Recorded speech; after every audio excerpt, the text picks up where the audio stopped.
Bharatiya Janata party జాతీయ నేత గడ్కరీ ఇప్పుడు బీజేపీకి ప్రయోజనం చేకూర్చారా నష్టం చేకూర్చారా?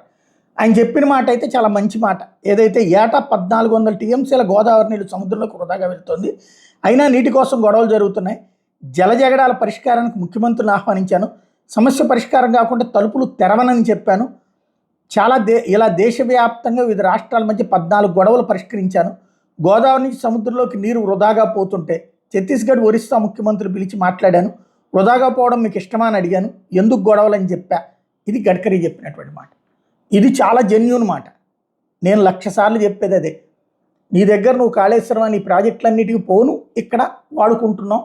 ఇదే ఇక్కడ వాడుకోవడానికి ఉద్దేశించింది పోలవరం. అక్కడ కూడా పోయాక, పోలవరం కూడా పోయాక మిగతా నీళ్ళని సముద్రంలోకి పారిపోయకుండా బనకచెర్లకు షిఫ్ట్ చేయడం అనేటటువంటి. బట్ దాన్ని అనవసరమైన వివాదం చేస్తున్నారు. కానీ అక్కడ ఎందుకు?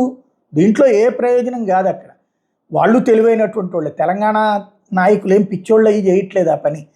దీని మీద రచ్చ చేస్తే దీనికి బదులుగా కృష్ణ నీళ్ల మీద హక్కుని వాళ్ళు లాక్కోవాలన్నటువంటి, దీనికి బదులుగా కృష్ణా డెల్టా మీద ఉన్నటువంటి హక్కుని వాళ్ళు లాక్కోవాలి, తద్వారా ఆ కృష్ణ మీద హక్కు సాధించాలని. కానీ అదే జరిగితే రాయలసీమ సర్వనాశనం అయిపోతుంది, కృష్ణా జిల్లా దాకా నాశనం అయిపోతుంది. కృష్ణా జిల్లా వరకు ఓకే, గోదావరి నీళ్ళని ఇటు పోస్తున్నారు కాబట్టి పట్టిసీమ ఆ డెల్టా వరకు ఓకే. కానీ ప్రకాశం నుంచి ఆ ఎగువ ప్రాంతం అంతా సర్వనాశనం అయిపోతుంది. ఎందుకంటే కృష్ణనీళ్ళు శ్రీశైలం, నాగార్జున సాగర్ నుంచి వచ్చేవన్నీ కూడా అటు రాయలసీమ 4 జిల్లాలు, ప్రకాశము, గుంటూరు జిల్లా ప్రాంతాలు, పల్నాడు ప్రాంతాలు, వీటన్నిటి కృష్ణనీళ్ళు పైన ఆగిపోయినాయి. అంటే ఇప్పటికే అక్కడ లిఫ్ట్ చేసేస్తున్నారు తెలంగాణ.